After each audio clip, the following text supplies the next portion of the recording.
శృతి అయితే మాత్రం రవి కోసం ఏకంగా రెస్టారెంట్‌కే వచ్చేస్తుంది. అలా వచ్చేసి శృతి రవి ఏడి అంటే అక్కడున్న వాళ్ళు శృతిని చూసి అరే రవి నీకోసం శృతి వచ్చిందని చెప్తారు. శృతికి నేను లేనని చెప్పు, రాలేదని చెప్పు అని చెప్పేసని రవి వెళ్ళి దాక్కుంటాడు. రవి ఎక్కడ అంటే రాలేదండి, ఏమో తెలీదండి అని చెప్పేసి అంటారు. ఏంటి రాలేదని చెప్పమన్నాడా అంటే ఏమో అండి తెలీదు, ఇవాళైతే రాలేదు అని చెప్పేసి చెప్తారు.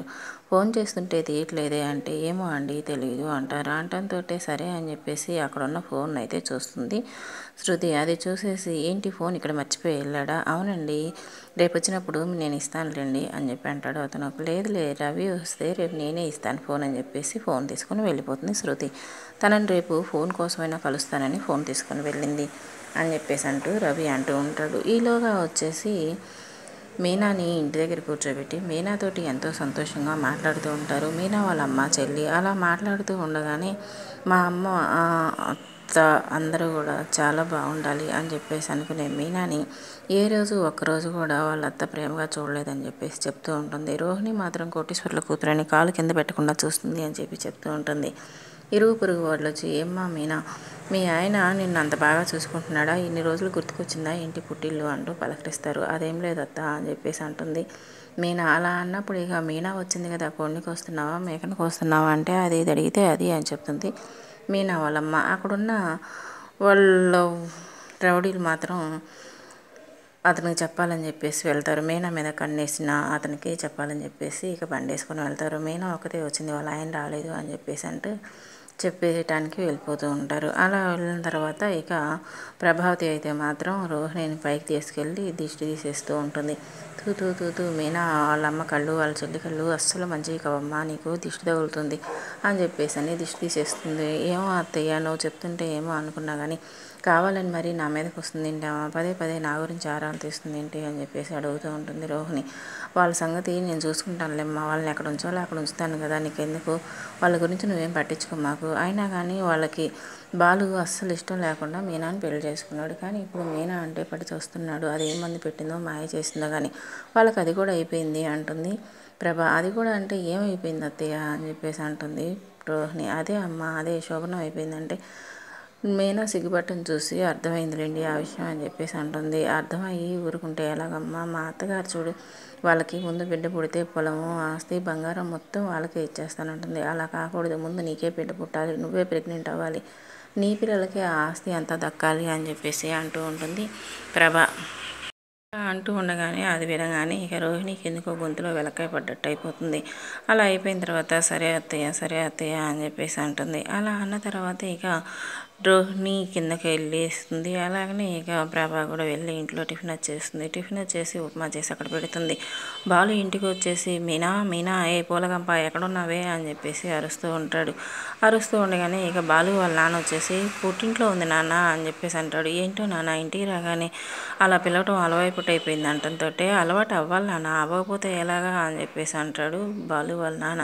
అసలు ఈ ఆచారాలు ఈ సంప్రదాయాలు ఎవరు పెట్టారు నాన్న, ఈ ఆషాఢ మాసం ఏంటి తొక్కిలో ఆషాఢ మాసం అని చెప్పేసి అంటంతో ఇక ఆచారానికి పెట్టారో అవసరానికి పెట్టారో మంచిగా పెట్టారో చెడ్డగా పెట్టారో నాకైతే తెలియదు కానీ నాన్న, ఆషాఢ మాసంలో భార్యాభర్తలు ఇద్దరు దూరంగా ఉండటం వల్ల భర్త విలువ భార్యకి భార్య విలువ భర్తకి తెలుస్తుందని వాళ్ళిద్దరికీ ప్రేమ పెరుగుతుందని ఈ సంప్రదాయం పెట్టారు అంటూ ఉంటారు వెనక పెద్దలైతే మాత్రం అని చెప్పేసి అంటాడు ఇక బాలు వాళ్ళ నాన్న. అలా అంటంతో సరే ఇంతకీ నా తల్లి ఏం ఉప్మా చేసింది, ఏం టిఫిన్ చేసింది అని చెప్పేసి అంటూ పోయి టిఫిన్ దగ్గర కూర్చునేసరికల్లా ఉప్మా చేసి ఉంటుంది. అమ్మో అయ్యో నన్ను ఇంతగా చంపేయాలనుకుంటున్నావా, అసలు ఇంట్లో ఉంచాలనుకుంటున్నావా, వద్దనుకుంటున్నావా నా ఉప్మా తల్లి అని చెప్పేసి కేకలు పెట్టేస్తాడు బాలు. ఏంట్రా ఏమైంది ఏం జరిగిందంటే ఏంటి ఏం టిఫిన్ చేసావు ఇంట్లో అని చెప్పేసి అంటే ఉప్మా చేశానంట. ఆ ఉప్మా నాకొద్దు అని చెప్పేసి అంటే ఇష్టమైతే తిను కష్టమైతే హోటల్కి వెళ్ళి తిను, ఎందుకు ఆ కేకలు పెడతావు అని చెప్పేసి అరుస్తూ ఉంటుంది ఇక ప్రభావతి అయితే.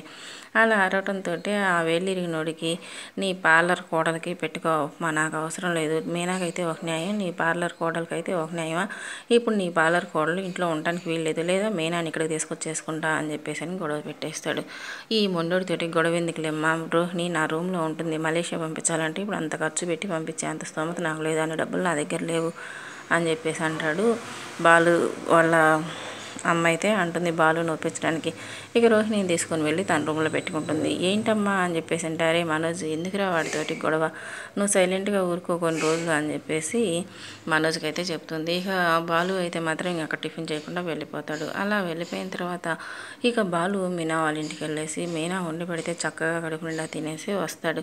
అలా రావడంతో ఏంటి ఎక్కడ తిన్నావు, భోజనం చేద్దాం రారా అని చెప్పేసి బాలు వాళ్ళ నాన్న పిలుస్తాడు. నేను తినేసి వచ్చాను నాన్న అంటే, ఎక్కడ తిన్నావు, ఏం తిన్నావురా అంటే, మీనా వండి పెట్టింది కడుపు నిండా తినొచ్చాను, చాలా రుచిగా చేసింది తెలుసా అంటంతో ఇక ప్రభ లబోదిబో అని కొట్టుకుంటూ వస్తుంది.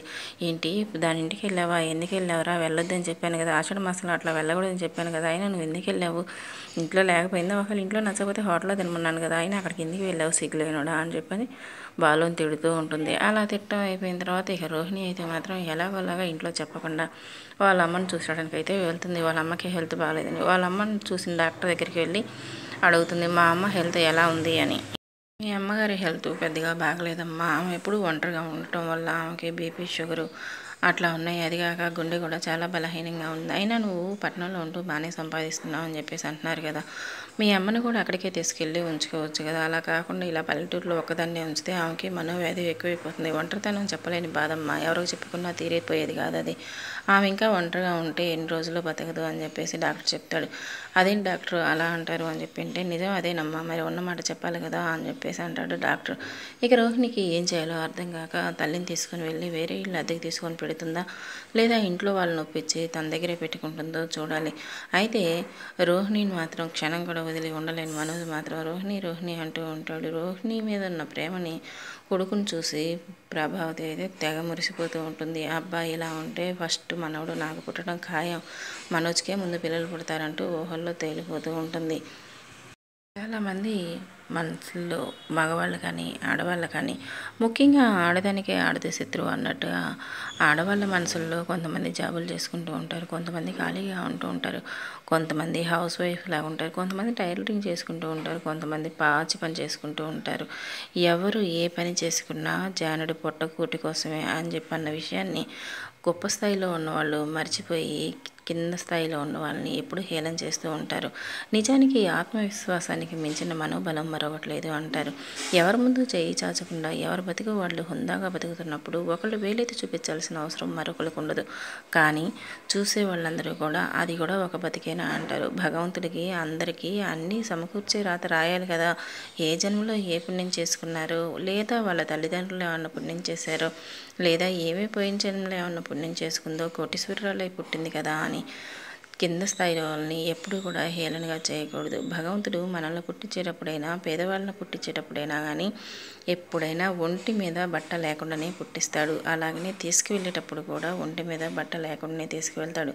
కాకపోతే డబ్బులున్న వాళ్ళని గంధం చెక్కల్లో తగలేస్తే మామూలు వాళ్ళని మామూలు కట్టెల్లో తగలేస్తారు. కానీ మామూలు కట్టెలైనా గంధపు చెక్కలైనా అగ్నిదేవుడు మాత్రం ఒకలాగనే మండుతాడు. అది గుర్తించలేని మానవులంతా కూడా మాకు అంతుంది, మాకు ఇంతుంది, వాళ్ళకి అది లేదు, మాకు ఇది లేదు అంటూ నానా రప్స పడుతుంటారు. అత్యాశకి మించిన అతిశయోక్తి మరొకటి లేదు అంటారు. అత్యాశ అవినీతి పాలు చేస్తుంది. అదే ఉన్నతమైన ఆలోచన, ఉన్నతంగా బ్రతకాలి అన్న మనస్తత్వం, మనకున్నదే మనకు చాలు అనుకునే మనోబలం మనిషిని ఎప్పుడో ఒకప్పుడు గొప్ప స్థాయికి నిలబెడుతుంది. అది ప్రతి ఒక్కళ్ళు గుర్తుంచుకుంది.